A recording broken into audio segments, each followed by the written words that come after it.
श्री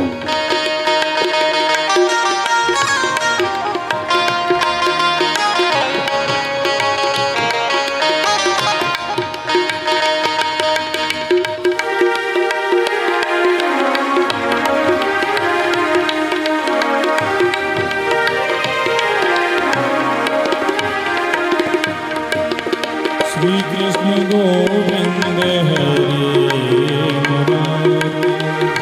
हे नाथ नारायण वासुदेवा हे नाथ नारायण वासुदेवा हे नाथ नारायण वासुदेवा।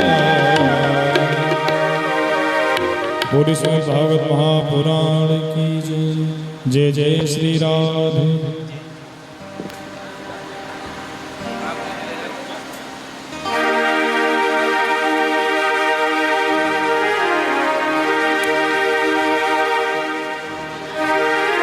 श्री भागवत भगवान की है आरती,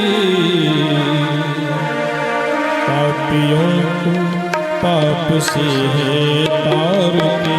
श्री भागवत भगवान की है आरती, पापियों को पाप से है तारती। श्री भागवत भगवान की है आरती, पापियों को पाप से है तारती। ये अमर ग्रंथ ये मुक्ति पंथी, पंचम वेद निराला, नव ज्योति जगाने वाला। ये अमर ग्रंथ ये मुक्ति पंथी, पंचम वेद निराला, नव ज्योति जगाने वाला। हरि नाम यही हरि नाम यही हरि नाम यही हरि नाम यही, जग के मंगल की आरती। पापियों को पाप से है तारती। श्री भागवत भगवान की है आरती, पापियों को पाप से है तारती। ये शांति गीत पावन पुनीत, पापों को मिटाने वाला, हर तरस कराने वाला। ये शांति गीत पावन पुनीत, पापों को मिटाने वाला, हर तरस कराने वाला। ये सुख करनी ये दुख हरनी, ये सुख करनी ये दुख हरनी। श्री मधुसूदन की आरती, पापियों को पाप से है तारती। श्री भागवत भगवान की है आरती, पापियों को पाप से है तारती। ये मधुर बोल मधुपंथ घोर, सन्मार्ग दिखाने वाला, बिगड़ी को बनाने वाला। ये मधुर बोल मधुपंथ घोर, सन्मार्ग दिखाने वाला, बिगड़ी को बनाने वाला। श्री राम यही घनश्याम यही, श्री राम यही घनश्याम यही, प्रभु की महिमा की आरती। पापियों को पाप से है तारती। श्री भागवत भगवान की है आरती, पापियों को पाप से है तारती। श्री भागवत भगवान की है आरती, पापियों को पाप से है तारती। पापियों को पाप से है तारती।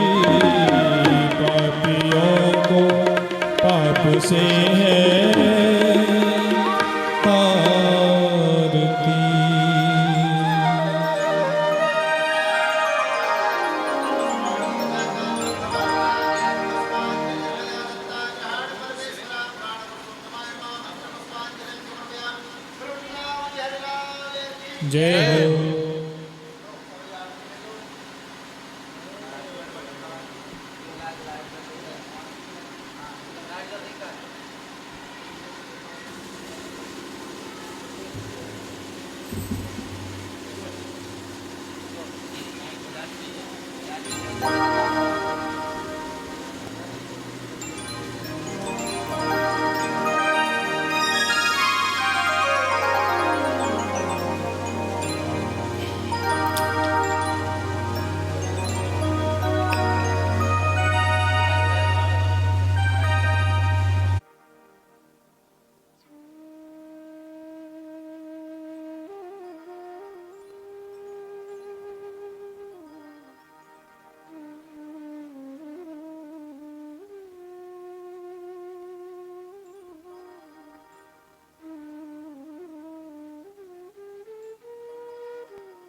कस्तूरी तिलकं ललाटपटले वक्षस्थले कौस्तुभं नासाग्रे वरमौक्तिकं करतले वेणुकरे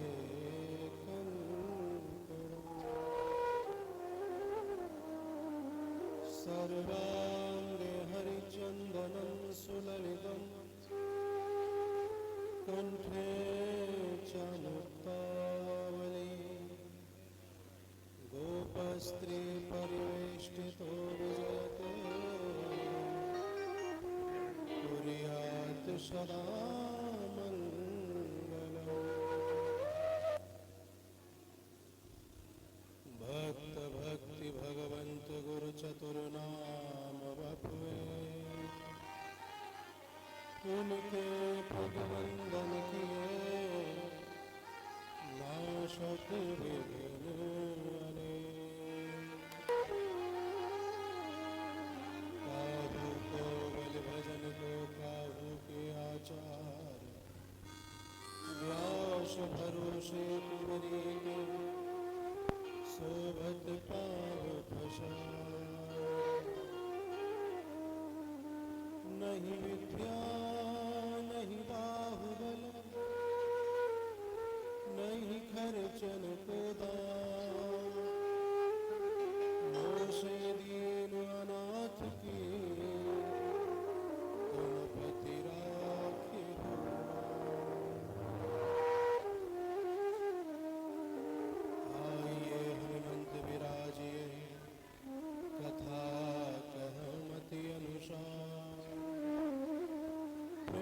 सहित गद्दीधर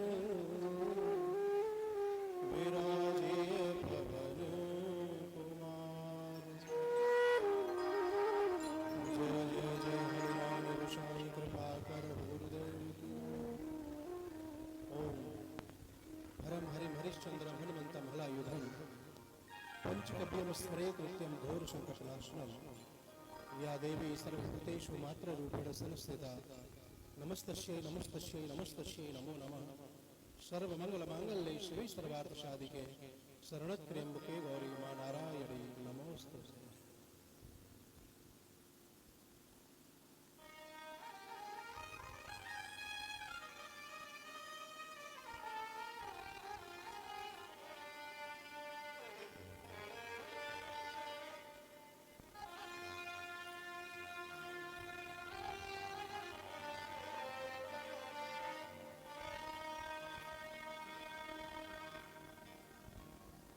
आइए बड़े भाव के साथ 2 मिनट प्रभु नाम गाएंगे, उसके उपरांत कथा श्रवण लाभ लेंगे। जय जय राधा रमण हरि बोल, जय जय राधा रमण हरि बोल।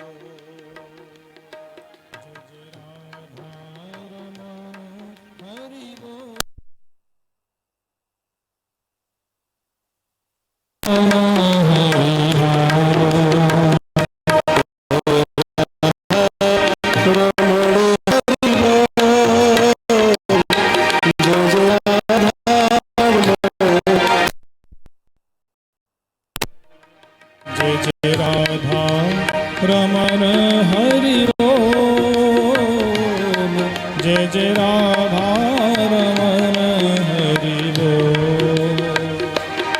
हरि बोल हरि बोल हरि बोल, जय जय राधा रमण हरि बोल। हरि बोल हरि बोल हरि बोल, जय जय राधा रमण हरि बोल।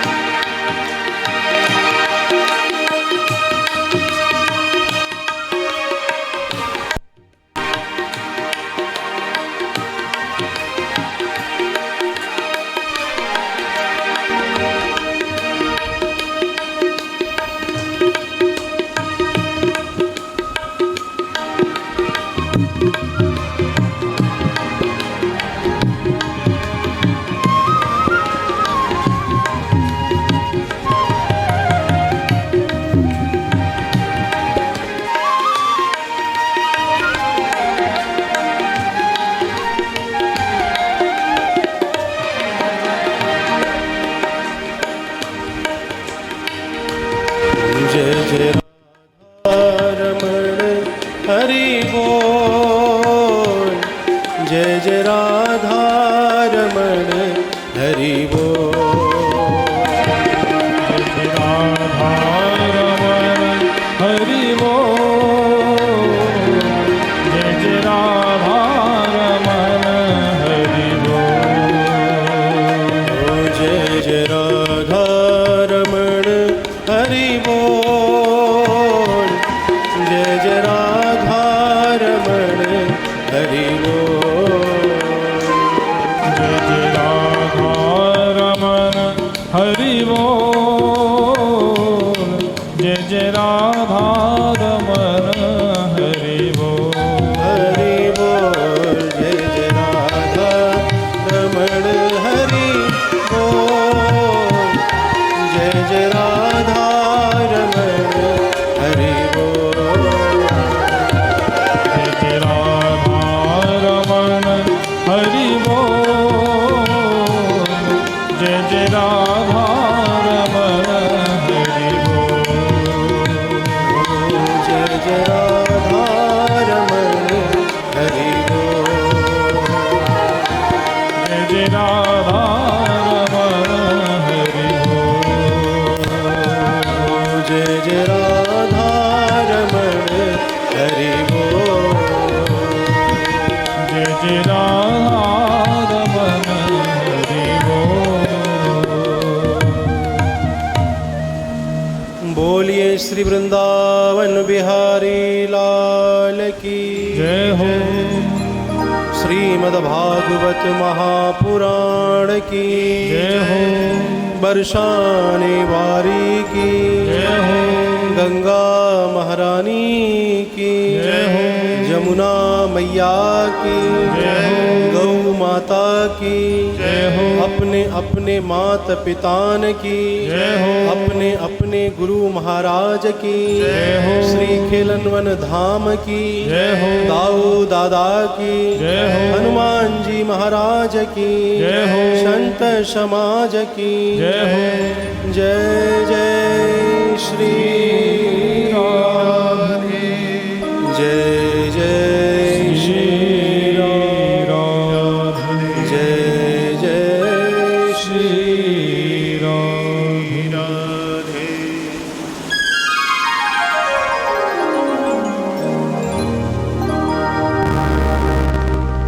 पधारे हुए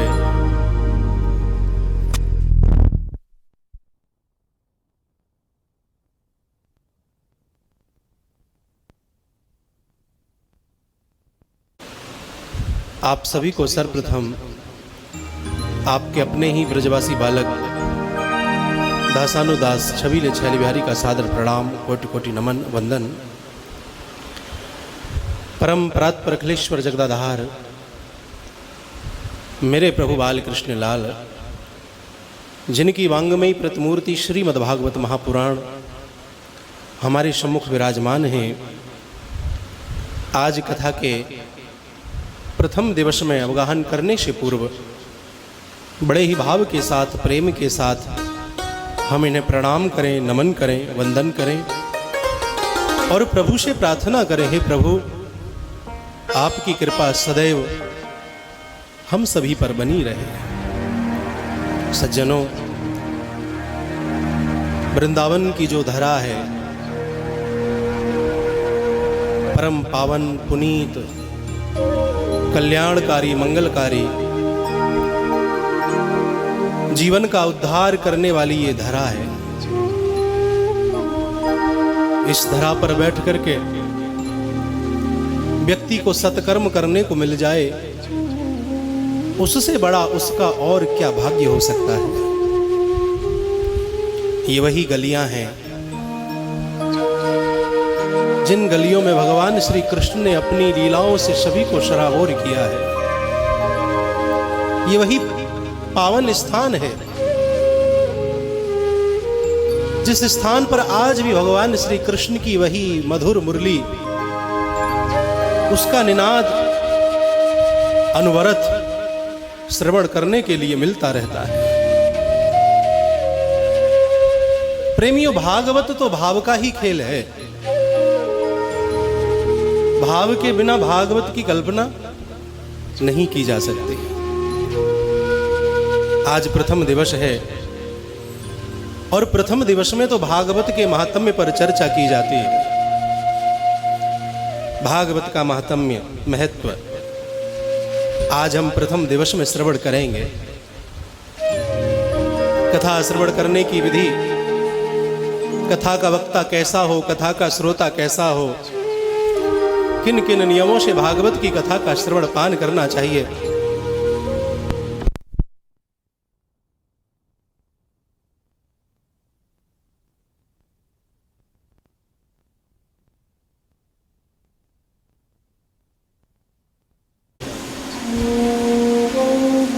जाने बिना प्रेम नहीं हो सकता है। भागवत से प्रेम तभी संभव है जब हम भागवत को जाने, भागवत के महत्व को जाने। और जब भागवत के महत्व को जाना जाता है तो भागवत से प्रेम होता है।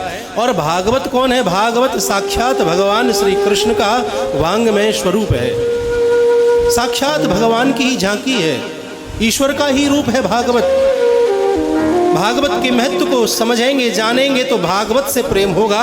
और भागवत से जिसे प्रेम हो गया उसे कृष्ण से प्रेम हो गया, और जिसे कृष्ण से प्रेम हो गया उसके जीवन का कल्याण हो गया, उद्धार हो गया। और संसार में प्रेम करने का कोई वस्तु है, वास्तविक में प्रेम करने योग्य कोई चीज है तो वह भगवान है, वह गोविंद है।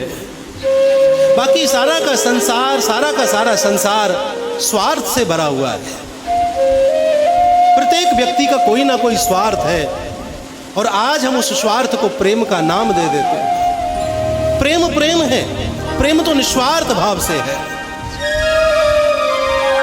तो भागवत की प्रथम दिवस की कथा, जिसे भागवत का महात्म्य कहा जाता है, बड़ी ही सुंदर कथा है। वेदव्यास जी के द्वारा ये महापुराण रचित है। पद्म पुराण से भागवत का महात्म्य लिया गया है। सच्चिदानंद रूपाय विश्वोत्पत्त्यादि हेतवे तापत्रय विनाशाय श्री कृष्णाय वयं नमः। जो सच्चित और आनंद का रूप है, सच्चिदानंद रूपाय। विश्वोत्पत्त्यादि हेतवे, जो विश्व की उत्पत्ति करने वाला है, विश्व का भरण पोषण करने वाला है, और जो संसार को नष्ट करने वाला है, वह कौन? वह परमेश्वर है, वह गोविंद है, वह गोपाल है।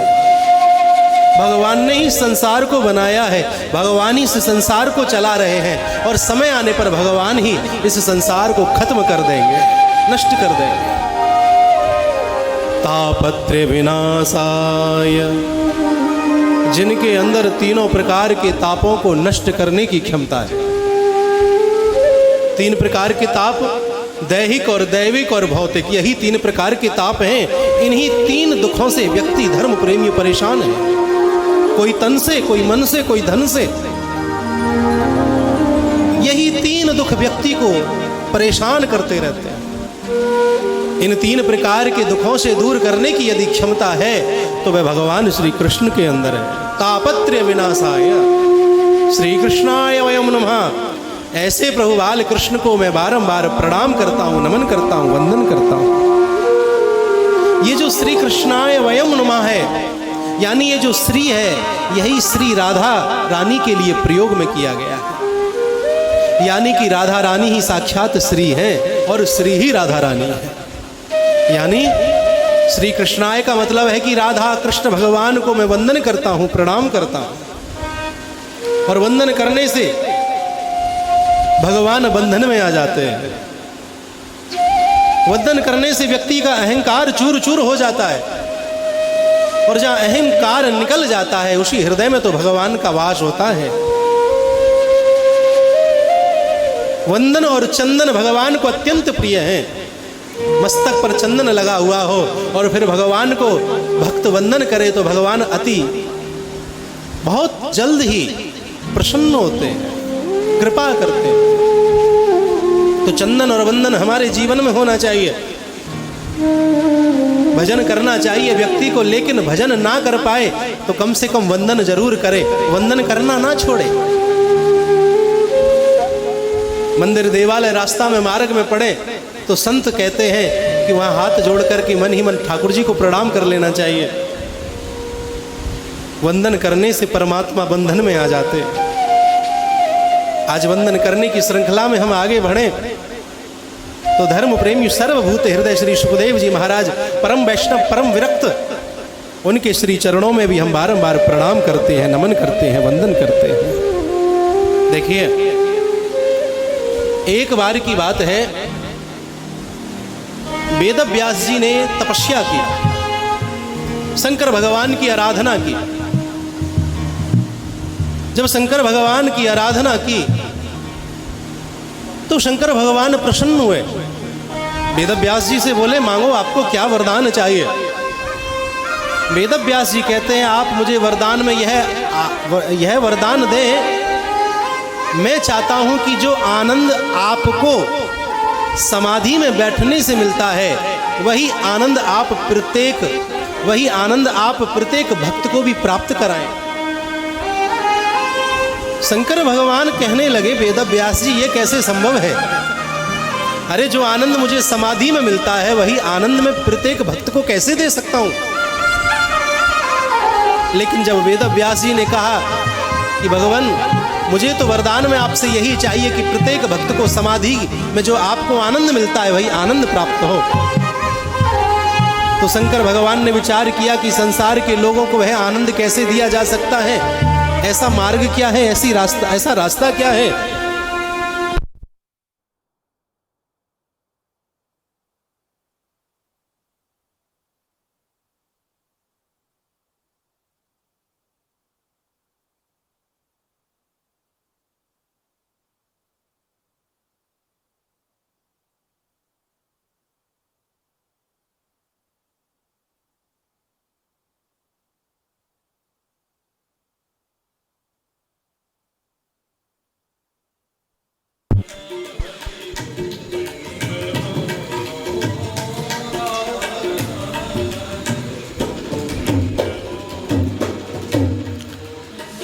बोलिए श्री वृंदावन बिहारी लाल की।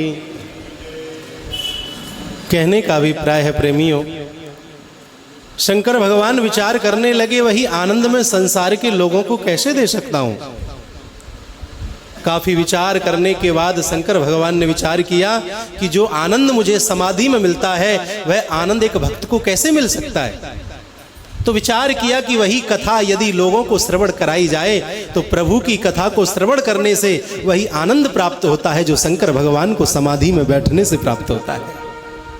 तो शंकर भगवान भक्तों को कथा सुनाने के लिए ही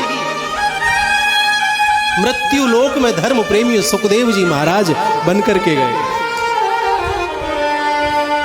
और उन्होंने ऐसी कथा सुनाई कि जिस कथा को सुन के परीक्षित का तो उद्धार हुआ ही, लेकिन ना जाने कितने लोगों का कल्याण, कितने लोगों का उद्धार इस भागवत की कथा से धर्म प्रेमी हो गए। तो ऐसे सर्वभूत हृदय शंकर भगवान के ही जो अवतार हैं, श्री सुखदेव जी महाराज जो राधा रानी के कृपा पात्र हैं, ऐसे श्री सुखदेव जी महाराज को हम बारंबार प्रणाम करते हैं, नमन करते हैं, वंदन करते हैं।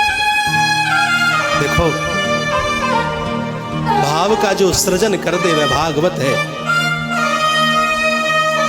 भाव का सृजन क्या होता है? हमारे शरीर में जो मात्रा है ना, पानी की ज्यादा है, लेकिन जब कहीं कट लगता है, कोई चोट लगती है तो शरीर में से खून निकलता है।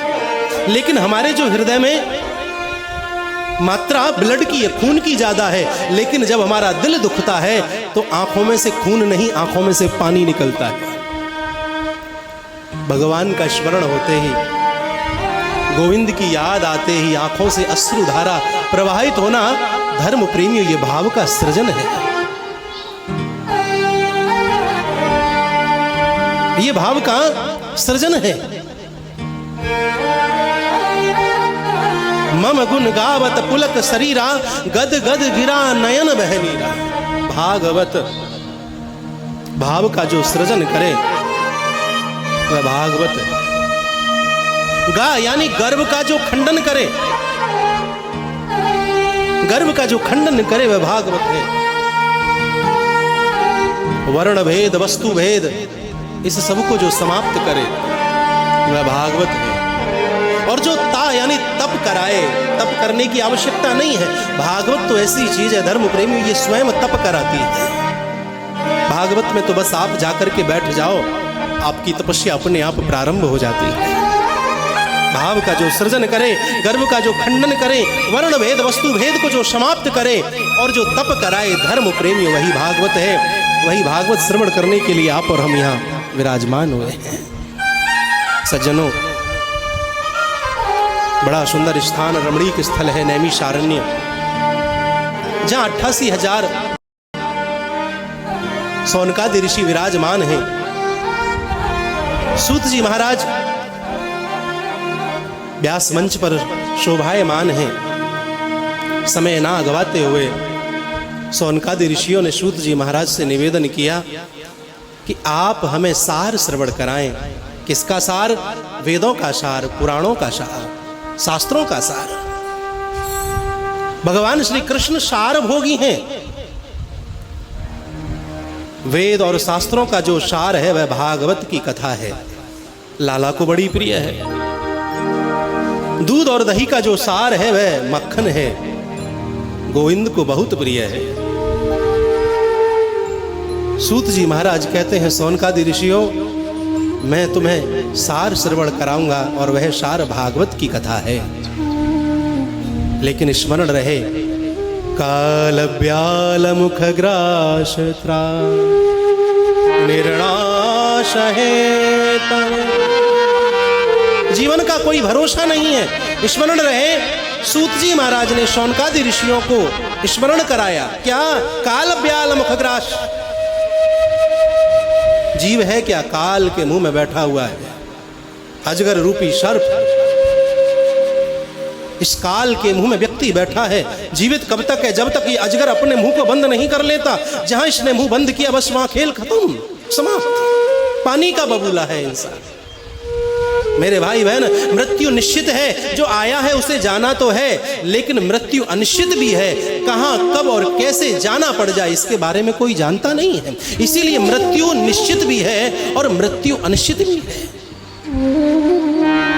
प्रेमियों, दो चीज स्मरण करने योग्य हैं, स्मरण रखने योग्य हैं, एक नारायण और दूसरी मृत्यु। और दो चीज भुला देने योग्य हैं। हमने किसी के साथ अच्छा किया है उसे तुरंत भुला देना चाहिए, और किसी ने हमारे साथ बुरा किया है उसे भी धर्म प्रेमियों तुरंत भुला देना चाहिए।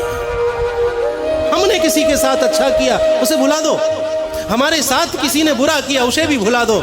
याद दो चीज को रखो, नारायण और मृत्यु। ये दो चीज स्मरण रहनी चाहिए। देखो, पुण्यों का बखान करने से पुण्य समाप्त हो जाते हैं, खत्म हो जाते हैं। हमारे पूज्य गुरुदेव कहते हैं, बेटा जो पाप है वह लोहे की जंजीर है, लेकिन जो पुण्य है वह भी सोने की जंजीर है। दोनों बांधने का काम करती हैं। इधर ही रहना, सही चल रहा है।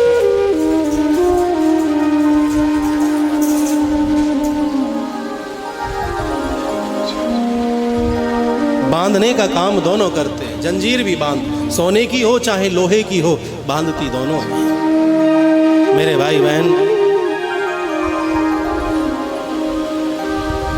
वह भागवत की कथा सूत जी महाराज कहते हैं, मैं आपको श्रवण करा रहा हूं, जो देवताओं के लिए भी दुर्लभ है। अमृत का कलश लेकर के सुखदेव जी के पास देवता लोग गए, कहने लगे, आज आप इस अमृत के कलश के बदले हमें कथामृत का पान करा दो। लेकिन देवताओं को निराश लौटना पड़ा। कहां मणि और कहां कांच का टुकड़ा। निराश लौटना पड़ा देवताओं को। जाकर के ब्रह्मा जी के पास पहुंचे, ऐसा क्या है उस भागवत के अंदर जो हमारा अमृत का कलश लेने से इनकार कर दिया। एक तराजू लिया ब्रह्मा जी ने, समस्त शास्त्र पुराण वेदों को एक पड़ले में और एक पड़ले में जब भागवत को रखा, जिस पड़ले में भागवत को रखा वह पड़ला झुक गया। क्यों? क्योंकि झुकता वही है जिसके अंदर वजन होता है। नमन्ति फलिनो वृक्षा नमन्ति सज्जना जना शुष्क वृक्षास्य दुष्टास्य न नमन्ति कदाचन। झुकता वही है जिसमें वजन हो।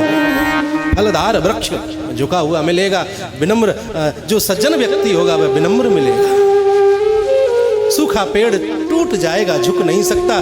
दुष्ट व्यक्ति मर जाएगा लेकिन झुकना नहीं सीख सकता। देवताओं की शंका का समाधान हो गया।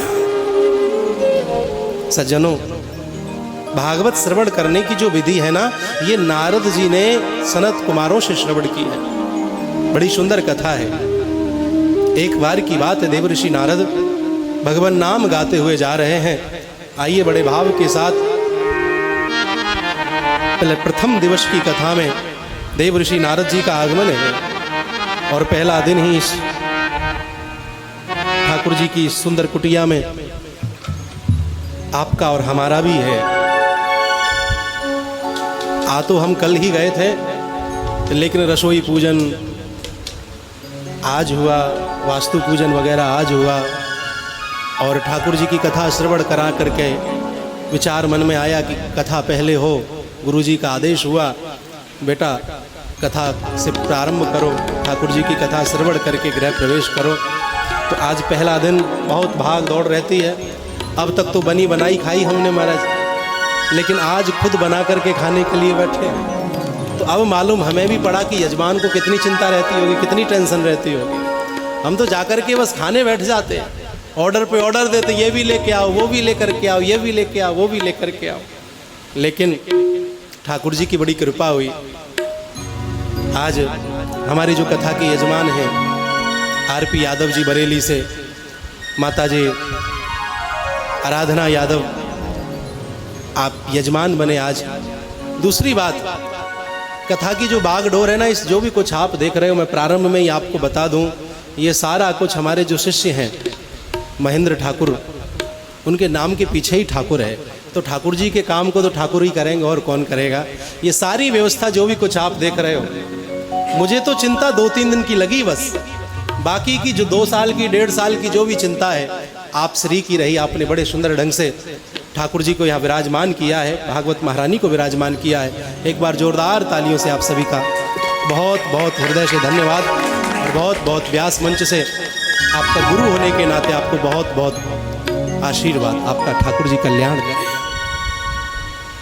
आज संक्षिप्त में कथा का हम आनंद लेंगे, क्योंकि हम भी, व्यक्ति शारीरिक रूप से नहीं मानसिक रूप से ज़्यादा थकता है। तो मानसिक रूप से थके हुए तो हमें भी 4 दिन हो गए शारीरिक उस रूप से तो हम पर कोई जोर आप लोगों ने पढ़ने ही नहीं दिया, लेकिन चिंता फिक्र तो रहती है, क्या होगा, कहाँ से होगा, कैसे होगा। और चिंता करना नहीं चाहिए, लेकिन बिना चिंता के काम बनता भी नहीं है, थोड़ा बहुत चिंता आवश्यक भी है। तो आइए, नारद जी का आगमन है, बड़े प्रेम पूर्वक 2 मिनट प्रभु नाम गाते। नारायण नारायण नारायण नारायण नारायण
मार्ग में क्या हुआ, सनत कुमार जी मिल गए। ब्रह्मा जी के पुत्र हैं सनत कुमार और ब्रह्मा जी के पुत्र हैं नारद जी, भाई भाई हैं। प्रणाम किया। आज नारद जी का उदास चेहरा जब सनत कुमारों ने देखा, कथम दीन मुख कुतश्चिंता तुरो भवान त्वरितम गम्यते कुत्र कुतश्चागमनम तव।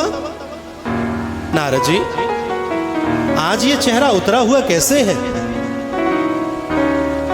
जो चेहरा कमल के समान खिला रहता था, आज ये उदास। बात कुछ समझ में नहीं आई। इतना कहा है कि नारद जी की आंखों में आंसू भर आए। दुखती नस पर कोई हाथ रख देता है तो धर्म प्रेमियों आंखों में आंसू भर ही आते हैं। जब आंखों में आंसू देखे, सनत कुमारों ने कहा, संत होकर के रोते हो? बोले, मैं अपने लिए नहीं। वह तो संत हो ही नहीं सकता जो अपने लिए रोए। संत तो वह है धर्म प्रेमियों जो अपने दुख में मुस्कुराना जानता है, औरों के दुख में आंसू बहाना जानता है। अपने दुख दर्द में तू मुस्कुराना सीख ले, औरों के दुख दर्द में तू आंसू बहाना सीख ले। संत वृत्ति तो यही है। संतों का हृदय मक्खन के समान कहा जरूर गया है। मक्खन तो आग दिखाने से पिघलता है, परंतु संत का जो हृदय होता है वह सामने वाले के दुख को श्रवण करने से ही पिघल जाता है। रोते क्यों? नारद जी कहते हैं, क्या बताऊं आपको। अहम तो पृथ्वीं यातो ज्ञात्वा सर्वोत्तमामिति पुष्करम च प्रयागम च काशीं गोदावरी तथा। मैं पृथ्वी को सर्वश्रेष्ठ समझ के भ्रमण करने के लिए गया। काशी गया, गोदावरी गया, प्रयाग गया, पुष्कर गया, लेकिन मेरे मन को कहीं भी शांति ना मिली। क्यों? ऐसा क्या देखा अपने मृत्यु लोक में? नारद जी कहते हैं, मेरे भाइयों, तरुणी प्रभुता गे है श्याल को बुद्धिदायका, कन्या विक्रियेण लोभाद दंपत्ति नाम च कलकनम। आजकल घर में सास और ससुर का कायदा कदर खत्म हो गया है। घर में जवान बहू की चलती है। नारद जी कह रहे हैं, सनत कुमार जी बोले, जवान बहू की चले तो इसमें बुरा तो कुछ नहीं है। बोले चले, लेकिन कायदा कदर तो सास ससुर का जवान बहू को करना चाहिए। बोले हाँ, वह तो करना चाहिए। मेरे भाई बहन, देवऋषि नारद कहते हैं कि आज भाई, चाचा, ताऊ, बांधवों से कोई कार्य करने से पहले नहीं पूछा जाता। सनत कुमारों ने पूछा तो किससे पूछा जाता है? बोले श्याल को बुद्धिदायका। श्याल को अर्थात साले साहब को याद किया जाता है। हमारे ब्रज की तो कहावत है कि दीवार बिगाड़े आरो और घरे बिगाड़े सारो। जिस दीवार में अलमारी ज्यादा, वो दीवार गिरने की ज्यादा उम्मीद होती है। और जिस घर में साले की चले, समझ लेना चाहिए कि इस घर का भी बंटा ढार होने वाला है। ये शकुनी धृतराष्ट्र का साला ही तो था। आजकल चाचा, ताऊ, भाई, बांधवों से नहीं पूछा जाता। मैं कथाओं के माध्यम से निवेदन करता रहता हूं कि अपने तो अपने होते हैं। अपनों मारे छाया में डारे, अपनों मारे को भी तो कम से कम धर्म प्रेमियों छाया तो नसीब होगी। अपने भाई से कभी भी भेद नहीं छुपाना चाहिए। और व्यक्ति गलती यही करता है, संसार के लोगों को अपना भेद दे देता है, लेकिन अपने भाई को भेद नहीं देता है। यही तो त्रुटि करता है, यही तो गलती करता है। मेरे माई बाप, देवऋषि नारद कहते हैं कि कन्या विक्रयण लोभाद। लोभ इतना बढ़ गया कि आजकल शादी नहीं, सौदेबाजी होने लग गई। सौदा पट गया तो हम और तुम समधी, सौदा नहीं पटा तो तुम अपने घर हम अपने घर। समधी, धी का मतलब है बुद्धि, सम माने समान। जिसकी बुद्धि समान है वही तो समधी है। इतना लोभ बढ़ गया कि कन्याओं का क्रय विक्रय होने लगा। और दंपत्ति नाम चा कलकनम, दंपत्ति कहते पति पत्नी को। आजकल पति पत्नी में आपस में बनती नहीं, झगड़ा रहता है। पति कहता है ये सूरज है तो पत्नी कहती नहीं चंदा है। पति कहता है गंगा नहाने चले तो पत्नी कहती नहीं गोवा चलेंगे। दंपत्ति नाम चा कलकनम, पति पत्नी में कलेश बना हुआ है। मेरे भाई बहन, देव ऋषि नारद कहते हैं कि मैं श्री धाम वृंदावन गया और श्री धाम वृंदावन पहुंच करके यमुना में स्नान किया। यमुना में स्नान करने के पश्चात वस्त्र आदि धारण कर मैं जब आगे बढ़ा तो पीछे से मुझे एक आवाज सुनाई दी, भो भो साधु क्षणम तिष्ठा। ओ बाबा, अरे महात्मा जी ठहरो। कोई एक बार आवाज लगाए तो हम सुनते नहीं है, या ज्यादातर, लेकिन कोई दो बार कहे अरे भैया सुनो, अरे सुनो तो आदमी मुड़ता है। नारद जी भी मुड़े, देखा तो एक युवा स्त्री है, तरुण है, हाथ जोड़ के प्रणाम करती है, बाबा मैं आपको प्रणाम करती हूं, मेरा नाम भक्ति है।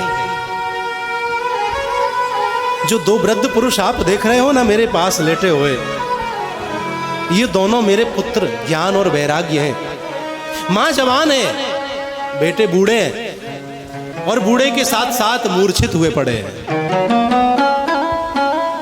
नारद जी आप सबके कष्ट को दूर कर देते हो, मेरा भी ये कष्ट दूर कर दो, आपकी अति कृपा होगी। नारद जी ने पूरे प्रयास किए, वेद मंत्र गायत्री मंत्र जो कुछ आता था वो सारा कुछ किया, लेकिन नारद जी भक्ति के पुत्र ज्ञान वैराग्य की मूर्छा को दूर ना कर सके। आकाशवाणी हुई, कोई सत्कर्म करो नारद जी, तभी इनकी मूर्छा दूर होगी। तो नारद जी आंखों में आंसू भर लाए और कहने लगे, मेरे भाइयों सनत कुमारों, मेरी समझ नहीं आता कि अब ऐसा कौन सा सत्कर्म करना बाकी रह गया जिससे भक्ति के पुत्र ज्ञान वैराग्य की मूर्छा दूर की जा सके। यही मेरा दुख है। सनत कुमार कहने लगे, नारद जी आप भागवत की कथा भक्ति के पुत्र ज्ञान वैराग्य को श्रवण करा देंगे तो उनकी मूर्छा दूर हो जाएगी। बोले मैंने तो वेद सुना दिए और वेद में से ही भागवत निकली है। जब उस भागवत वेद से कोई लाभ नहीं मिला तो फिर भागवत से क्या लाभ मिलेगा। सनत कुमार कहने लगे, नारद जी वेद में से भागवत निकली जरूर है और आपने वेद सुना जरूर दिया, लेकिन आपको मालूम होना चाहिए कि वृक्ष से ज्यादा मिठास फल के अंदर होता है। वृक्ष में तो मिठास नहीं होता ना, होता तो उस वृक्ष के फल के अंदर मिठास है। तो वेद जो है इसका वृक्ष है और भागवत इस वेद रूपी वृक्ष का फल है। जब आप इस फल को भक्ति के पुत्र ज्ञान वैराग्य को श्रवण कराओगे तो उन्हें लाभ होगा और उनकी मूर्छा दूर हो जाएगी। सनत कुमार जी आपने मुझ पर यह कृपा की, एक प्रार्थना और है आपसे, इस कथा को आपके सिवा और कौन कहेगा, आपसे श्रेष्ठ श्रोता और कौन मिल सकता है। सनत कुमार बोले, हम कथा श्रवण कराने को तैयार हैं, लेकिन स्थान अच्छा होना चाहिए। तो हरि के द्वार हरिद्वार में आनंद घाट पर यह भागवत की कथा प्रारंभ हुई है। दूर दूर से साधु संत पहुंचे, महात्मा लोग, ऋषि लोग, मुनि लोग सब पहुंचे और बड़े भाव के साथ कथा हो रही है। नारद जी यजमान बने हैं, बिना यजमान के कथा कहां। यजमान ना मिले तो फिर हमारे गुरु जी कहते हैं ठाकुर जी को यजमान बनाओ, लेकिन यजमान कथा में होना जरूरी है। तो सज्जनों, प्रेम पूर्वक नारद जी यजमान बन के कथा सुन रहे हैं। भक्ति के पुत्र ज्ञान वैराग्य अदृश्य रूप से विराजमान होकर के कथा सुन रहे हैं। कथा चल रही है। आज नारद जी हाथ जोड़ करके कथा में खड़े हो गए, कहने लगे, भागवत की कथा सबका उद्धार कल्याण करती है, लेकिन जिसने अपने जीवन में कभी कोई सत्कर्म ना किया हो, क्या भागवत की कथा उसका भी उद्धार कर सकती है, कल्याण कर सकती है। बोले नारद जी जिसने अपने जीवन में कोई सत्कर्म ना किया हो, जिसकी मृत्यु के उपरांत मुक्ति भी ना हुई हो, जो प्रेत योनि में चला गया हो, ऐसे व्यक्ति के नाम से भागवत की कथा कहलवा दी जाए, उसे सुना दी जाए, तो भागवत की कथा उसका भी उद्धार कर देती है, कल्याण करती है। तुंगभद्रा तटे, बड़ा सुंदर दृष्टांत सुनाया सनत कुमारों ने नारद जी को। तुंगभद्रा नदी के किनारे पर एक उत्तम नगर है। उस उत्तम नगर में आत्मदेव नाम के ब्राह्मण अपनी पत्नी धुंधली के साथ रहते हैं, जिनको कोई संतान नहीं थी। तुलसी का पौधा वह भी हरा नहीं होता था, सूख जाता था। घर में एक गाय बंधी हुई है, 7 साल से सेवा हो रही है, लेकिन वह गाय भी बांझ थी। आत्मदेव जी फिर भी भगवान की इच्छा समझ के मस्त रहते, लेकिन पड़ोसियों को उनकी ये खुशी बर्दाश्त ना हुई। पड़ोसियों ने विचार किया कि इसको संतान नहीं है, गाय भी बांझ, लेकिन फिर भी बड़ा मस्त रहता है, इसे कोई चिंता फिक्र नहीं। मेरे भाई बहन, जीवन में एक अच्छे मित्र के बिना तो जिया जा सकता है, लेकिन अनुभव ये कहता है, संतों ने यह भी कहा है कि बिना पड़ोसी के, बिना अच्छे पड़ोसी के जीवन जीना बड़ा कठिन हो जाता है। जीवन में मित्र ना हो, आप जीवन आराम से जी लोगे, लेकिन पड़ोस अच्छा ना हो तो धर्म प्रेमी आप जीवन अच्छे से नहीं जी सकते।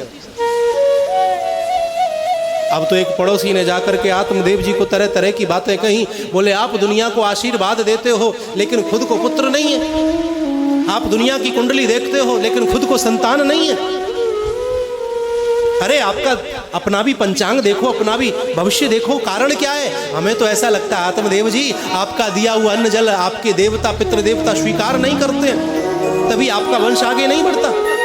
तरह तरह की बातें पड़ोसी ने जब कही तो आत्मदेव जी का मन बड़ा व्यथित हुआ। बोले, बात तो बिल्कुल ठीक है, अब मुझे इस जीवन को रख के करना क्या है? जब कुछ जीवन में है ही नहीं, अंधकार ही अंधकार है, तो मैं इस जीवन को समाप्त कर लेता हूं। और आत्महत्या का विचार बना करके आत्मदेव जी निकल गए। रास्ते में जा रहे थे, बोले गंगा जी में डूब के मरेंगे। मार्ग में नींद आ गई। भाग्यवश एक संत का आगमन हुआ, और जब जीवन में संत आता है तो याद रखना धर्म प्रेमियों, वह संत वसंत लेकर के आता है। कथम रोदसी विप्रत्वम काते चिंता बलियसी। अरे क्यों रोते हो? कारण क्या है ब्राह्मण? अपना दुख मुझे कहिए, हो सकता है मैं आपके दुख को दूर कर सकूं। आत्मदेव ने अपना दुख रो दिया, मुझे पुत्र नहीं है। पुत्र नहीं है तो ये तो अच्छी बात है, भगवान की कृपा हो गई। और ज्यादा ही पुत्र का भाव है तो गोपाल जी को अपना पुत्र मान करके भजिए। बोले, आप तो साधु संत सन्यासी हो, आप क्या जानो पुत्र का सुख क्या होता है? मुझे पूछिए, मैं गृहस्थी हूं, बिना पुत्र के, बिना संतान के जीवन कुछ भी नहीं है। संत ने कहा, अच्छा दिखाओ, अपना हाथ दिखाओ। हस्तरेखा देखी, मस्तिष्क रेखा देखी। अरे इस जन्म में क्या, तुम्हारे तो 7 जन्मों तक पुत्र नहीं है। मैं कुछ नहीं जानता संत भगवान, प्राण त्याग दूंगा, लेकिन बिना पुत्र का आशीर्वाद लिए जाऊंगा नहीं। संत को दया आ गई। दया बिन संत कसाई है, जिसके अंदर दया ना हो वह संत हो ही नहीं सकता। संत तो वही है जिसके अंदर दया हो, वरना वह कसाई के समान है। झोली में से एक फल निकाला, फल निकाल करके पकड़ा दिया आत्मदेव जी को। बोले, जाओ इन नियमों से अपनी पत्नी को खिला देना, मेरा आशीर्वाद है, पुत्र हो जाएगा। ले जाकर के आत्मदेव ने वह फल अपनी पत्नी धुंधली को दिया। धुंधली बड़ी कलेश वाली स्त्री है, उसे भगवान पर आस्था नहीं है, ईश्वर पर विश्वास नहीं है, बड़ा झगड़ालू स्वभाव है, बहुत सकी मिजाज है। विचार करने लगी, पता नहीं कहां से ये फल ले आए, इसे खाऊंगी मुझे गर्भ ठहर जाएगा, उठने बैठने में बड़ी दिक्कत होगी, कहीं आना जाना तरह तरह के परहेज हो जाएंगे, और कहीं सुखदेव जी की तरह 12 साल के लिए पेट में बैठ गया तो फिर तो मेरा जीना ही हराम हो जाएगा। तो धुंधली ने अपनी सहेली से जाकर के ये बात बताई। बोली मुझे संतान नहीं करनी। अब मेरे पति इस फल को ले आए, मैं क्या करूं बहन, तू ही बता।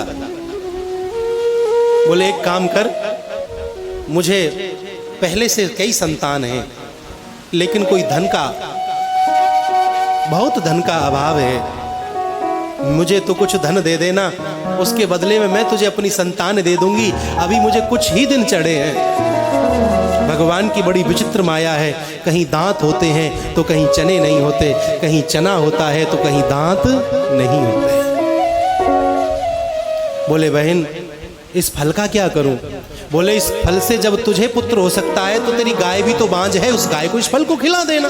बाबा की भी परीक्षा हो जाएगी कि कुछ जानता है या फिर ऐसे ही घड़िया पलटन।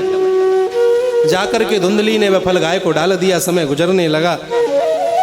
समय आने पर धुंधली की सहेली ने एक पुत्र को जन्म दिया। उस पुत्र को गोद में लेकर के भोले भाले आत्मदेव जी से कह दिया मुझे पुत्र हो गया, मुझे पुत्र हो गया। आत्मदेव जी ने खुशी मनाई, दान दक्षिणा खूब बांटी। नामकरण का समय आया तो आत्मदेव जी अपने पुत्र का नाम आत्मा राम रख रहे हैं, लेकिन धुंधली ने विरोध किया। बोले बाजी पेट में मैं रखूं और नाम आप रखोगे, ऐसा कैसे हो जाएगा? मैं रखूंगी इसका नाम। बोले क्या नाम रखोगी? बोले मेरा नाम है धुंधली, तो मैं अपने पुत्र का नाम रखूंगी धुंधकारी। धू धू करती इति धुंधकारी। धुंधकारी की पहचान यही है कि घर में घुसने के बाद जो लड़ने लगे, झगड़ने लगे, कलेश करने लगे, ये यहाँ ऐसे पड़ा, यहाँ ऐसे हो रहा है, फलानी बातियों ढिकानी बातियों, वही धुंधकारी है। जो माता पिता का सम्मान ना करे, धर्म प्रेमी, वही तो धुंधकारी है। धुंधकारी नाम रख दिया। कुछ दिन बाद उस गऊ ने भी एक सुंदर से बालक को जन्म दिया, जिसके कान गऊ जैसे, बाकी का शरीर मानव जैसा है, जिनका नाम रखा गया गौकर्ण। बोलिए गौकर्ण महाराज की। संगत का ऐसा रंग होता है, व्यक्ति जैसा संग करता है वैसा उस पर रंग चढ़ जाता है। धुंधकारी ने गलत संगत पकड़ ली, परिणाम धुंधकारी बिगड़ गया। गौकर्ण ने अच्छी संगत पकड़ी, परिणाम गौकर्ण संत वृत्ति में आ गया। एक ही घर में दोनों का लालन पालन हुआ है, लेकिन संग का प्रभाव देखिए। दूध में पानी बिक जाता है, मिल जाता है तो पानी भी दूध के भाव बिक जाता है। यह संग का महत्व है। इसीलिए धर्म प्रेमियों ध्यान रखो, जीवन में अच्छे व्यक्तियों का संग करना चाहिए। अच्छे लोगों का संग करने से जीवन का कल्याण होता है। धुंधकारी बिगड़ता गया, चोरी करने लगा, जुआ खेलने लगा, शराब पीने लगा, मांस भक्षण करने लगा। ऐसा कोई भी अवगुण नहीं था जो धुंधकारी के अंदर नहीं था, और ऐसा कोई भी गुण नहीं था जो गौकर्ण जी के अंदर नहीं था। एक बार की बात है, रात्रि के समय में धुंधकारी खाना भक्ष्य अभक्ष्य खाने लग रहा है। मांस के टुकड़े हैं, कुत्ते के पिल्ले साथ में लग रहे हैं, शराब पी रखी है, धुत्त है। पिता से जब यह दृश्य ना देखा गया, आत्मदेव जी कहने लगे अरे तूने मेरे स्वर्ग जैसे घर को नरक बना दिया। पिता को फटकार दिया, बोले चले जाइए, नहीं देखा जाता तो यहां से, हम जो कर रहे हैं वो ठीक है। बाहर आकर के पिता खूब रोए, अरे जिस पुत्र के लिए क्या क्या नहीं किया, कहां का मन्नतें ना मांगी, कहां का झोली ना फैलाई, और वह पुत्र ऐसा निकलेगा मैंने कभी सोचा नहीं था। जो दुर्जन व्यक्ति होता है वो दुख ही देता है, और जो सज्जन व्यक्ति होता है उसका संग हमें सुख देता है, आनंद देता है। एक का मिलना प्राण हरने के बराबर है, और एक का बिछो भी प्राण हरने के बराबर है। सज्जन से मिल जा, सज्जन से जब व्यक्ति बिछड़े तो ऐसा लगता है जैसे हमारे प्राण निकल रहे हैं, और कोई दुर्जन व्यक्ति जीवन में आ जाए तो ऐसा लगता है जैसे कि हमारा जीवन नरक बन गया, प्राण ना रहे हो। आज आत्मदेव जी धुंधकारी को लेकर के रो रहे हैं, लेकिन जब गौकर्ण जी आए, चबूतरे पर बैठे आत्मदेव जी के साथ सत्संग किया, पिताजी दुखी क्यों होते हो? साथ कुछ लेकर के तो आए ही नहीं, साथ लेकर के भी कुछ नहीं जाना है। ये सब उसी का दिया है, उसी को समर्पण करो। मेरा तेरा का ये भाव खत्म कर दो कि मेरा घर मेरा पुत्र, ये जब नष्ट होगा, खत्म होगा, तो माया समाप्त होगी। और जब माया का पर्दा उठेगा तो फिर जीव और ब्रह्म का संबंध जुड़ जाएगा। जीव और ब्रह्म के बीच में ही माया का पर्दा पड़ा हुआ है। ये माया रूपी पर्दा हट जाए तो जीव और ब्रह्म एक हो जाता है। इतना सुंदर सत्संग गौकर्ण जी ने आत्मदेव जी के साथ किया कि आत्मदेव जी को तुरंत वैराग्य हो गया। सब कुछ छोड़ छाड़ करके भगवान का भजन सुमरन करने के लिए निकल गए, सब कुछ छोड़ दिया। जीवन का कोई भरोसा नहीं है, सबको जाना है, धीरे धीरे करके सबको निकलना है। लेकिन जाने से पहले कुछ हमारे जीवन में धर्म प्रेमियों अच्छे कर्म हो जाए। गौकर्ण जी ने आत्मदेव जी को चेताया, और जो चेतावनी वाली बात होती है ना, जहां चेताया जाता है उसे चेतावनी कहते हैं। और उसी चेतावनी को कह दिया जाता, बोले ये चेतावनी भजन है, तो बहुत ही सुंदर भाव है। 2 दिन की जिंदगानी है, एक रोज सबको जाना है। बरसों की क्या सोचे, कल का भी कोई ठिकाना नहीं है। 2 दिन की जिंदगानी, बहुत सुंदर भाव है।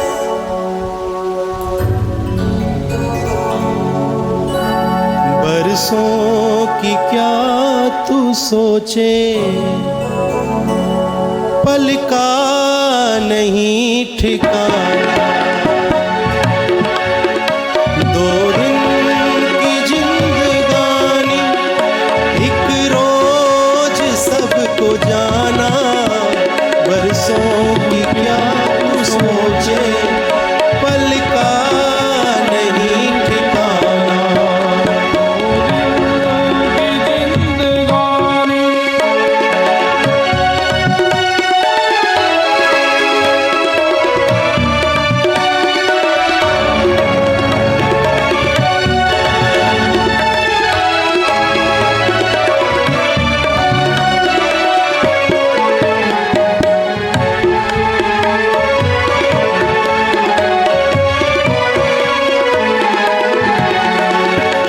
कंचन सी तेरी काया, मन उसमें क्यों लुभाया।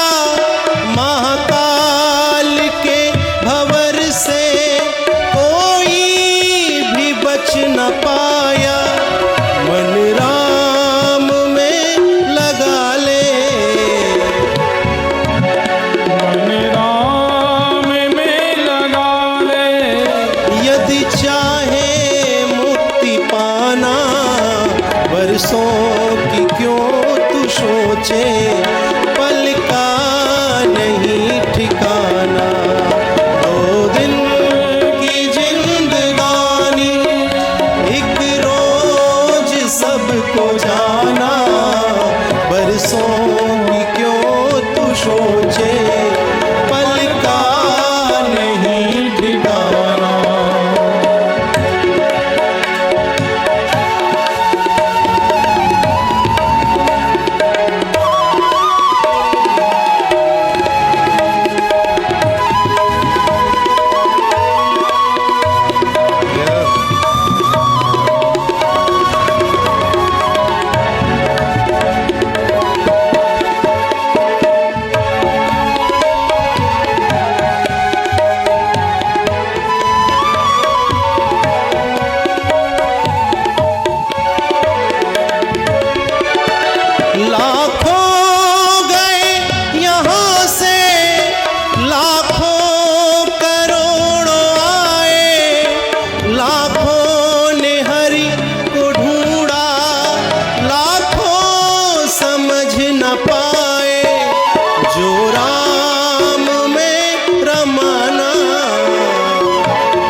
जितना धन कमा ले, चाहे जितने घर बना ले, चाहे जितना नाम कर ले, चाहे जितना यश कमा ले, आएगा जब बुलावा, आएगा जब किनारा, आएगा जब बुलावा, आएगा जब बुलावा, चले कोई ना बहाना, बरसों की क्यों तू सोचे, पल का नहीं ठिकाना।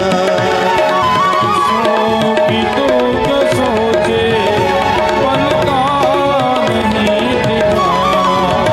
दो दिन की जिंदगानी, एक रोज सबको जाना, बरसों की क्यों तू सोचे, पल का नहीं ठिकाना।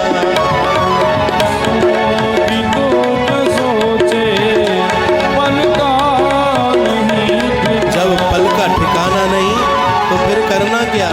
सीता राम राम राम, सीता राम राम राम, सीता राम राम राम, सीता राम राम राम, राम राम राम, सीता राम राम राम, सीता राम राम राम, सीता राम राम राम। सीता राम राम राम, सीता राम राम राम, सीता राम राम राम, सीता राम राम राम। राम राम राम, सीता राम राम राम, सीता राम राम राम, सीता राम राम। ओ राधे श्याम श्याम श्याम, राधे श्याम श्याम श्याम, राधे श्याम श्याम श्याम, राधे श्याम श्याम श्याम। राधे श्याम श्याम श्याम, राधे श्याम श्याम श्याम, राधे श्याम श्याम श्याम, राधे श्याम श्याम। ओ सीता राम राम राम, सीता राम राम राम, सीता राम राम राम, सीता राम राम राम। राम राम राम, सीता राम राम राम, सीता राम राम राम, सीता राम राम राम। ओ राधे श्याम श्याम श्याम, राधे श्याम श्याम श्याम, राधे श्याम श्याम श्याम, राधे श्याम श्याम श्याम। राधे श्याम श्याम श्याम, राधे श्याम श्याम श्याम, राधे श्याम श्याम श्याम, राधे श्याम श्याम श्याम।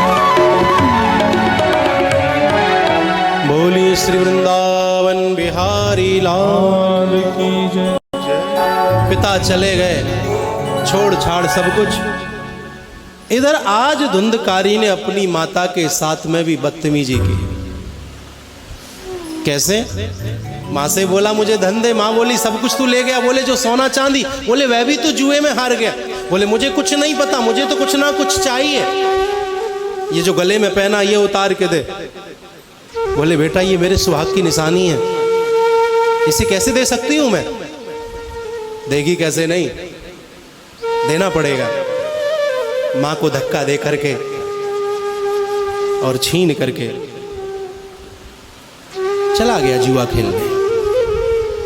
प्रेमियों, जब तक खुद की विवाही ना फटे ना तब तक पीर पराई मालूम नहीं पड़ती है।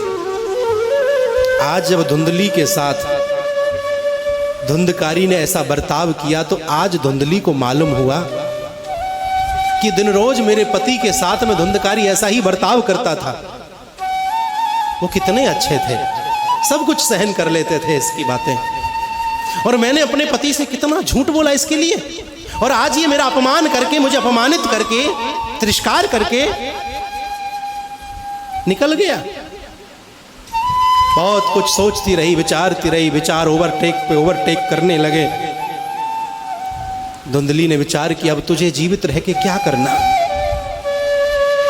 बिना विचारे जो करे सो पाछे पछताए, काम बिगाड़े आपनो जग में होत हसाए। का वर्षा जब कृषि सुखाने, समय चूक फिर का पछताने। सांप निकल जाए फिर लकीर को पीटा जाए तो कोई लाभ नहीं होता। अब तो वक्त निकल चुका था। प्रायश्चित करने का भी एक वक्त होता है प्रेमियों, और वह वक्त व्यक्ति से निकल जाए तो फिर उसके पास कुछ बचता नहीं है। वहीं एक कुआं था, कुएं में छलांग लगा दी धुंधली ने।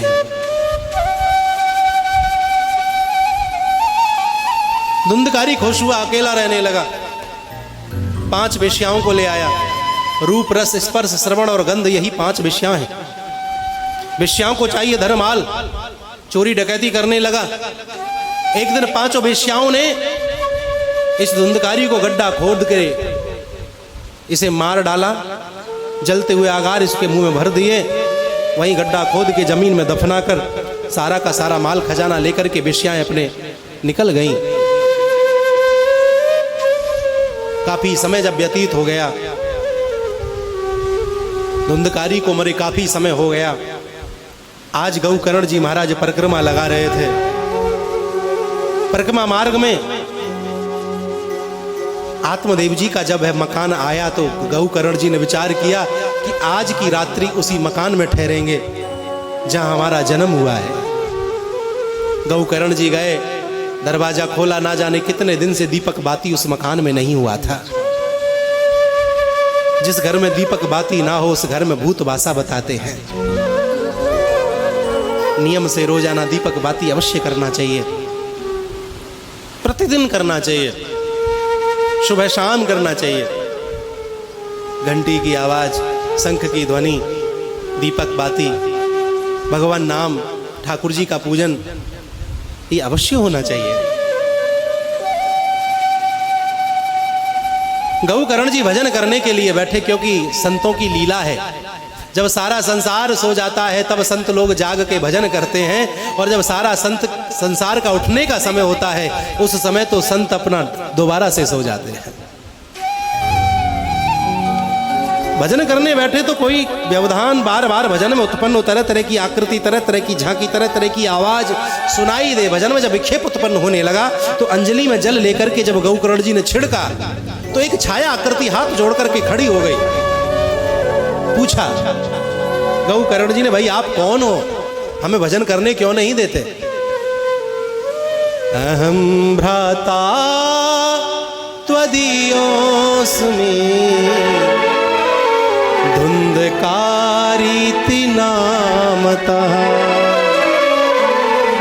स्वकीयेनैव दोषेण ब्रह्मत्वं नासितं मया।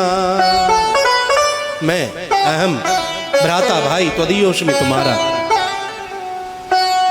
धुंधकारी थी नाम था, धुंधकारी नाम से जाना जाता था। अपने किए कर्मों के कारण बस मेरी ये गति हुई है, मैं प्रेत योनि में पड़ा हूं मेरे भाई। अरे धुंधकारी तो तेरे नाम से तो मैंने गया में पिंडदान किया था। बोले भाई 1000 पिंड भी यदि गया में दान कर दोगे तब भी मेरी मुक्ति नहीं हो सकती। मेरी कोई मुक्ति का उपाय करो, मैं बड़ा दुखी हूं, बड़ा परेशान हूं। प्रेत योनि बहुत दुख और कष्ट देने वाली होती है धर्म प्रेमी। खुद तो दुखी रहती ही है लेकिन परिवार के लोगों को भी दुखी कर देती है, परेशान कर देती है। हमारे पूज्य गुरुदेव तो कहते हैं, बेटा परिवार में किसी की कोई अनहोनी घटना घट जाए, अकाल मृत्यु आदि हो जाए तो उस परिवार से जरूर कहना चाहिए कि भागवत का अनुष्ठान कराए।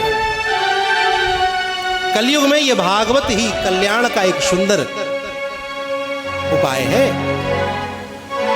जैसे बोल देते रामबाण, ये वही रामबाण है, कल्याणकारी है, उद्धारकारी है। बोले भोर वेला में अब कुछ विचार करेंगे, हमें अब सोने दीजिए, हमें भजन करने दीजिए, आप भी आराम करिए। भोर वेला हुई, सूर्य नारायण को जल दिया, पूछा मेरी भाई की मुक्ति का उपाय। बोले आप श्रीमद् भागवत कथा का सप्ताह वाचन कराइए, वही तुम्हारे भाई का उद्धार कर सकता है। जैसे ही भोर वेला में गौकर्ण जी गांव के लोगों से मिले, अरे भैया हमें कथा कहनी है, कथा करनी है। सबके सब बड़े प्रसन्न हुए, सबने तन मन धन तीनों चीजों का सहयोग दिया और भागवत की कथा प्रारंभ हो गई। सब विराजमान हुए। एक आसन डाला गया धुंधकारी के लिए, लेकिन धुंधकारी बैठ नहीं सकता। कारण है क्योंकि धुंधकारी हवा है, हवा तो इधर से उधर घूमती रहती, स्थान नहीं ले सकती। तो एक बांस का जंगल था, एक बांस में 7 गांठ थी, 7 गांठ के बांस में जाकर के धुंधकारी बैठ गया और बड़े भाव से कथा श्रवण करने लगा। कथा चलती रही। कथा के पहले दिन के प्रभाव से बांस की पहली गांठ फट गई। इसी प्रकार जैसे ही 7 दिन की कथा पूरी हुई, बांस की सातों गांठें धर्म प्रेमियों फट गई। देवत्व स्वरूप को धुंधकारी ने प्राप्त किया। भगवान के यहाँ से विमान आया और उस विमान में बैठ करके धुंधकारी अपने भाई गौकर्ण को प्रणाम करता हुआ भगवत धाम को चला गया। बोलिए गौकर्ण महाराज की भागवत भगवान की वृंदावन बिहारी लाल की। सज्जनों, कहने का अभिप्राय है कि गांव वाले आश्चर्यचकित हुए, कथा हमने भी सुनी, हमें लेने के लिए विमान क्यों नहीं आया। तो गौकर्ण जी ने कहा, देखो जितना मन लगा करके धुंधकारी ने इस कथा को सुना, उतना मन लगा करके आपने नहीं सुना। बरसात हो रही है, हमारे पास जितना बड़ा बर्तन होगा हमें उतना ही जल मिलेगा। अब इसमें बरसात का कोई दोष नहीं है। ठीक उसी प्रकार हमारा श्रद्धा रूपी पात्र जितना बड़ा है उतनी ही हमें भगवान की कृपा प्राप्त होगी। भागवत की कथा हो रही है, जो जितना बड़ा श्रद्धा रूपी पात्र लेकर के बैठेगा उस पर भगवान की उतनी ही कृपा होगी। यह हमारे जीवन की 246वीं कथा है। हमारी जो सबरी मैया है, 100वीं कथा भी माता विराजमान थी, 150 में भी विराजमान थी और शायद 200 में भी माता 200 में नहीं 201 में सबरी मैया विराजमान थी। और देखना ठाकुर जी कृपा करेंगे 250 वाली कथा में भी मैया बैठी होंगी। बोलिए जय श्री कृष्ण। हाँ, और पहली कथा जब मेरा घर क्या मैया, ये सब आपका ही है, ठाकुर जी का है। और ये भी बात सत्य है कि पहली कथा यहाँ अपनी हो रही है। ये निज निवास है, ठाकुर जी ने ये दिया है ईश्वर ने, तो उस कथा में भी आप विराजमान हैं, ये भी बड़ी प्रसन्नता की बात है। बोली श्री वृंदावन बिहारी लाल की जय जय जय जय जय जय। और ठाकुर जी की एक और कृपा है, जब भी कथा होती है तो इंद्रदेव जरूर आते हैं, बादल जरूर ठाकुर जी बरसात करते हैं। ये 246वीं कथा है। जहाँ तक मुझे स्मरण है, ठाकुर जी ने प्रत्येक कथा में धर्म प्रेमियों ये अमृत की बरसात भी की। अभी इससे पहले हाथरस कथा थी, कथा के 7वें दिन खूब बादल बरसे, खूब बारिश आई। हमारे एक और यजमान जी बैठे हुए हैं, महेंद्र जी, आपने भी जब पहले दिन की कथा कराई ना, जैसे आज बारिश हुई है ऐसे ही बारिश हुई थी। फिर वाटर प्रूफ टेंट लगवाया था आनन फानन में, खर्चा चौगुना बढ़ गया आपका भी कथा आदि का। बड़े भाव से हमारे कई एक और यजमान जी बैठे गाजियाबाद से, जब आपने कथा रखी तो वहाँ भी पहले दिन ही टेंट तंबू उड़ गए थे, इतनी बरसात हुई थी।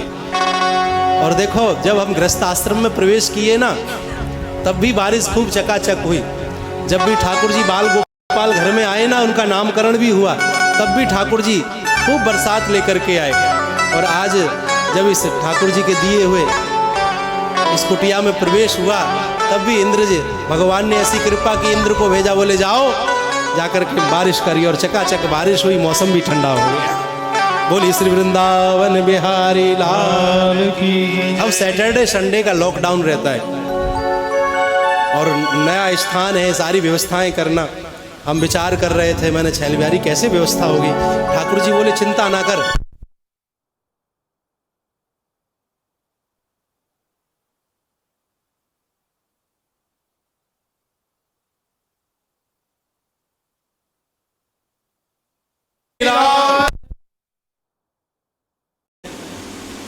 यहां पर कथा श्रवण करने की विधि, कथा का वक्ता कैसा हो, कथा का श्रोता कैसा हो, उन पर भी प्रकाश डाला। देखो नियम कहता है कि व्यास गद्दी ब्राह्मण के लिए है, व्यास गद्दी विरक्त के लिए है, और जो भागवत कहती है वही बात हमें माननी भी चाहिए, उसे अपने जीवन में उतारना चाहिए। ब्रह्मचर्य के व्रत का पालन करके कथा श्रवण करे, कथा सुनाए, क्रोध ना करे, लोभ का त्याग करे, कथा व्यास लोभी ना हो, लालची ना हो। मेरे भाई बहन, बहुत सारी बातें हैं। कथा का एक ही नियम, सबसे बड़ा नियम बनाना चाहिए, और वह नियम ये बनाना चाहिए कि भगवान की कथा हमसे छूटे ना। देखो, टायर में पंचर कहाँ ये जानना है तो टायर को पानी में डुबोना होता है, तब मालूम पड़ता है पंचर कहाँ है। उसी प्रकार हमारे जीवन में खोट कहाँ है, हमारे जीवन में कमी कहाँ है, ये जानना है तो हमें जीवन सत्संग में बैठना होगा। सत्संग में बैठने से मालूम पड़ता है कि हमारे जीवन में कहाँ कमी चल रही है, हमारे जीवन में कहाँ कमी रह गई। तो मेरे भाई बहन, नियम यही बनाना चाहिए कि कथा एक भी मिनट की हमसे छूटे ना। सज्जनों, कथा में जो भी उत्सव आदि आए उन्हें धूमधाम से मनाना चाहिए। श्रद्धा अनुसार दान पुण्य करके अपने जीवन का उत्थान, अपने जीवन का कल्याण करना चाहिए। तन मन और धन, इन तीनों चीजों की पवित्रता करनी चाहिए। ऐसी बहुत सारी बातें सनत कुमार जी नारद जी को बता रहे हैं प्रेम पूर्वक। जब ये चर्चा पूरी हुई है तो मेरे भाई बहन, भक्ति के पुत्र ज्ञान वैराग्य जिन्हें मूर्छा छाई हुई थी, उनकी मूर्छा दूर हो गई, प्रकट हो गए। बड़े बड़े साधु संत, बड़े बड़े भगवान के भक्त प्रकट हुए। ज्ञान भक्ति वैराग्य आदि झूमने लगे, भगवान नाम गाने लगे, परम आनंद हो गया। आइए बड़े भाव के साथ हम भी ठाकुर जी की शरण में प्रेम पूर्वक। मैं राम रंग में रंगा गया, मैं राम रंग में रंगा गया, मैं राम रंग में रंगा गया, मैं राम रंग में रंगा गया, मैं श्याम रंग में रंगा गया, मैं श्याम रंग में रंगा गया, मैं श्याम रंग में रंगा गया, मैं श्याम रंग में रंगा गया। मैं था कीचड़ में धसा हुआ, मैं था कीचड़ में धसा हुआ, मैं लोभ पास में फंसा हुआ, मैं लोभ पास में फंसा हुआ, माया ने मुझको घेरा था, माया ने मुझको घेरा था, छाया सब और अंधेरा था, छाया चहुर अंधेरा था, बस मन मंदिर में चला गया, मंदिर में चला गया, ओ मैं राम रंग में रंगा गया, मैं राम रंग में रंगा गया, ओ मैं श्याम रंग में रंगा गया, मैं श्याम रंग में रंगा गया।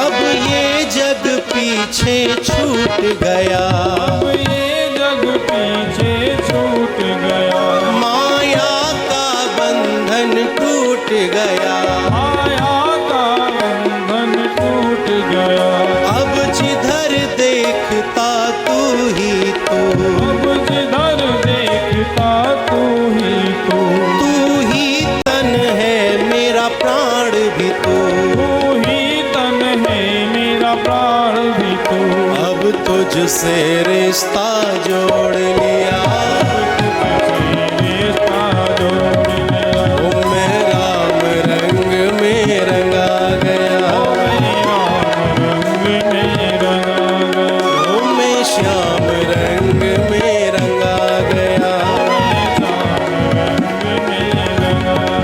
ओ मैं राम रंग में रंगा गया,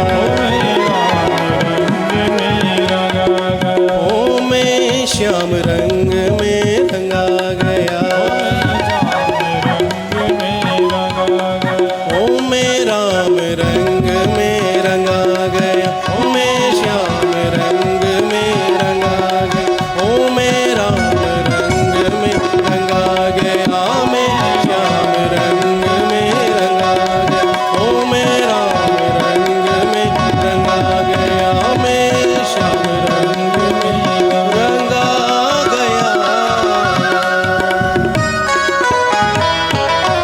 बोलिए बाल कृष्ण लाल की जय। श्री वृंदावन बिहारी लाल की जय। जय जय जय जय श्री राम। जय जय श्री राधे। मेरे भाई बहन, भागवत के मातम्य पर आज संक्षिप्त में समय को देखते हुए प्रकाश डालने का प्रयत्न व्यास मंच से किया गया। याद रखें, यही 7 ग्रंथियां काम, क्रोध, लोभ, मोह, मद और मत्सर भागवत की कथा श्रवण करने से फटती हैं। ऐसा नहीं कि बांस की 7 गांठ फटे तब हमारा उद्धार हो। 7 गांठ का मतलब काम, क्रोध, लोभ, मोह, मद, मत्सर से है। जब ये 7 ग्रंथि फटती हैं तभी जीवन का कल्याण होता है, जीवन का उद्धार होता है। प्रेमियों, ये जो दृष्टांत भागवत के मातम्य में आप लोगों के मध्य रखा, उसका भावार्थ क्या है? तुंग भद्रा तटे, तुंग कहते अधिक को और भद्रा कहते हैं कल्याणकारी को। जो अधिक कल्याणकारी नदी है वह क्या है? वह मृत्यु लोक।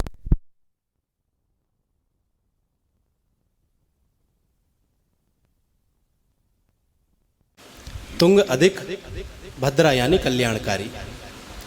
तो तुंग भद्रा जो नदी है ये मृत्यु लोक है। इसी मृत्यु लोक में आत्मदेव नाम के ब्राह्मण उत्तम नगर में रहते हैं। उत्तम नगर क्या है? 84 लाख योनियों में जो उत्तम है ना, वह मानव शरीर है। यही उत्तम नगर है। इसी उत्तम नगर में आत्मदेव नाम के ब्राह्मण रहते हैं। आत्मदेव कौन? जिसने अपनी आत्मा में देवत्व का दर्शन किया है, वही आत्मदेव है। आत्मदेव की पत्नी धुंधली के बारे में हमने सुना। वह धुंधली कौन? आत्मा की जो पत्नी है, धर्म प्रेमी, वह बुद्धि है। आपने कथा में सुना कि आत्मदेव आत्महत्या करने का विचार बनाते, कारण क्योंकि उनको पुत्र नहीं है। आत्मा और बुद्धि के पुत्र का नाम क्या है? आत्मा और बुद्धि के पुत्र का नाम है विवेक। और जब व्यक्ति के पास विवेक नहीं होता तो वह आत्महत्या जैसा अपराध करता है। तो विवेक रूप मिलता कहां से है? बिनु सत्य। आत्मदेव विवेक, लेकिन पुत्र अंत से मिला है, वह बुद्धि को पसंद नहीं है। तो आत्मदेव की पत्नी धुंधली बुद्ध है, उसे वह विवेक रूपी पुत्र पसंद नहीं है, प्रिय नहीं है। तो बुद्धि क्या करती है? बुद्धि यानी धुंधली अपने मित्र से, अपनी सहेली से सलाह लेती है। तो बुद्धि का मित्र कौन है? बुद्धि का मित्र है मन।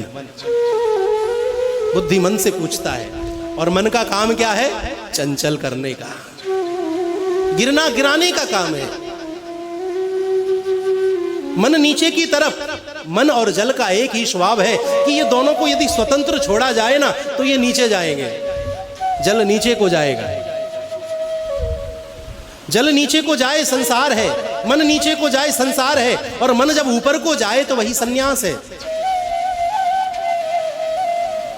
तो जब मन से सलाह ली तो मन ने तो वही बात बताई, आपने कथा में सुना। मन ने डुबोने का काम किया। कारण क्या था? परिणाम क्या हुआ? कि धुंधकारी आया। धुंधकारी कौन? जो धूधू करता रहे, लड़ाई झगड़ा करे, जीवन में तरह तरह के प्रपंच। तो वही गौकर्ण, जो विवेक रूपी पुत्र गौ से प्राप्त हुए, गौकर्ण जी हुए। कथा में फिर आपने श्रवण किया, अध्यात्म भाव से मैं इस भाव को, इस विषय को जोड़ रहा हूं। कथा में आपने श्रवण किया कि धुंधकारी 5 वेश्याएं ला करके रहने लगा। ये 5 वेश्याएं कौन सी हैं? रूप, रस, स्पर्श और श्रवण और गंध, यही 5 वेश्याएं हैं। परिणाम आप सबने सुना।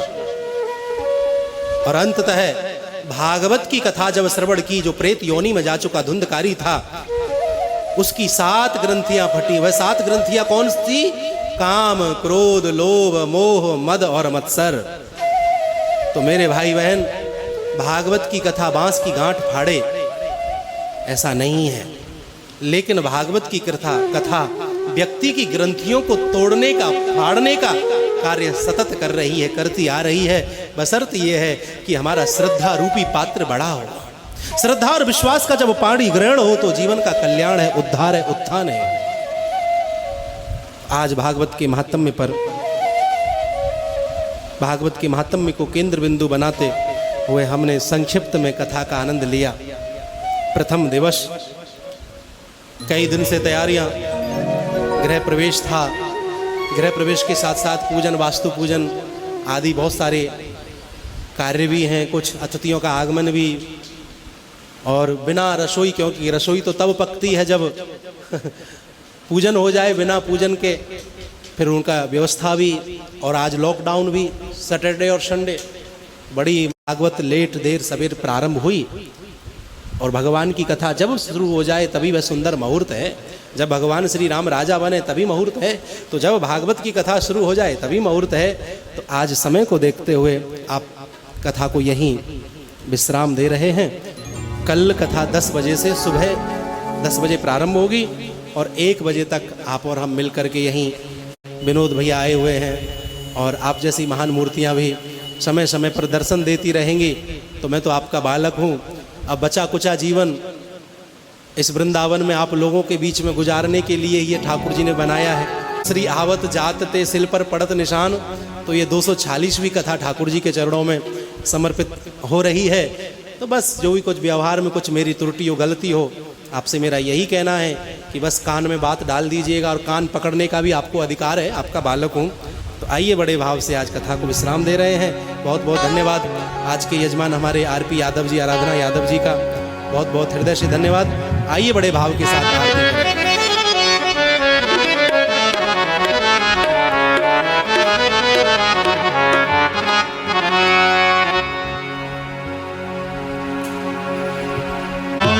बिहारी तेरी आरती गाऊं, आरती गाऊं प्यारे आपको रिझाऊं, आरती गाऊं प्यारे आपको रिझाऊं। श्री बांके बिहारी तेरी आरती गाऊं, बांके बिहारी तेरी आरती गाऊं।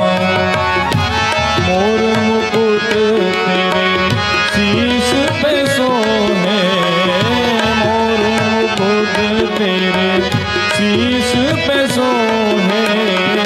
प्यारी बंसी मेरो मन मोहे, प्यारी बंसी मेरो मन मोहे। देख छवि में बलिहारी जाऊं, बांके बिहारी तेरी आरती गाऊं।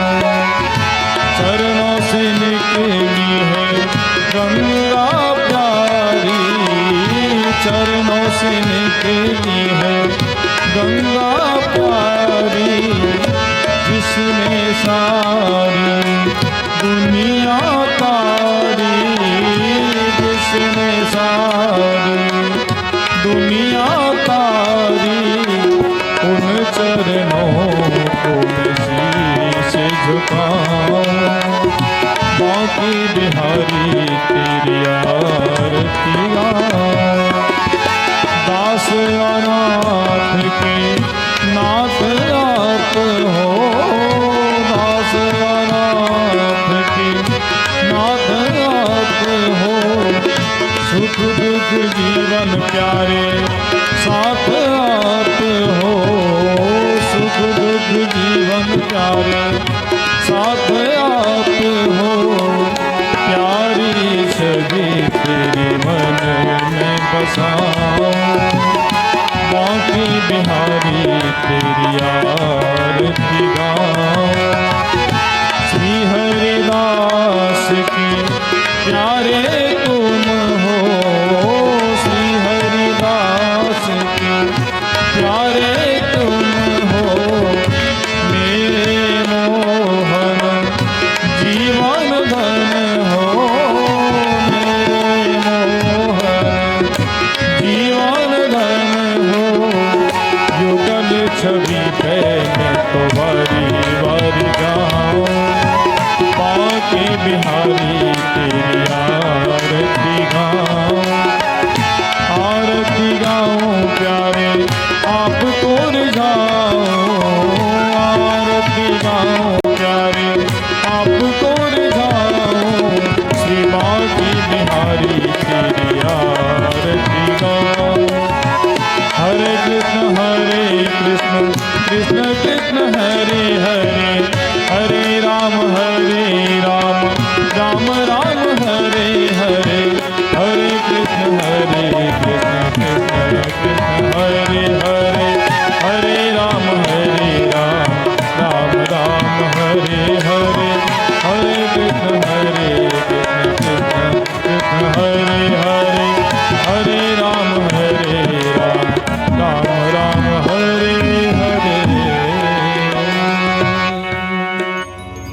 बोलिए बांके बिहारी लाल की जय, बोलो श्रीमद् भागवत महापुराण की जय, बोलो राधा रानी की जय, बोलो बरसाने वाली की जय, बोलो सुखदेव भगवान की जय। हरि ओम जलेन शीतलीकरणं पुष्पै देवादिवन्दनम्, आरोग्यार्थे आत्मादिवन्दनम्, आचमनीयं जलं समर्पयामि, आरार्तिक्यं समर्पयामि, हस्तप्रक्षालनं ओम मंत्रपुष्पाञ्जलिं जजियेन जजियमयजन्त देवास्तानि धर्माणि प्रथमान्यासन्ना तेहनाकं महिमानः स चन्द यत्र पूर्वे साध्यः सन्ति देवः राजाधिराजाय प्रसय्यशायिने नमो वयं वैश्रवणाय कुर्महे समे कामान् कामकामाय मह्यं मागामेश्वरो वैश्रवणो दधातु कुबेराय वैश्रवणाय महाराजाय नमः।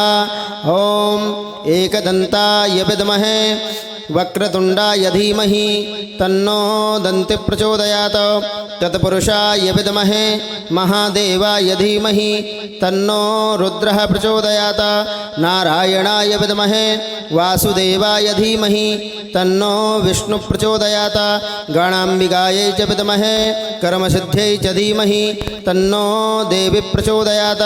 नानासुगन्धिपुष्पाणि यथा कालोद्भवानि च पुष्पाञ्जलिर्मया दत्ता ग्रहण परमेश्वरा पुराणपुरुषोत्तमाय नमः। मंत्रपुष्पाञ्जलिं समर्पयामि।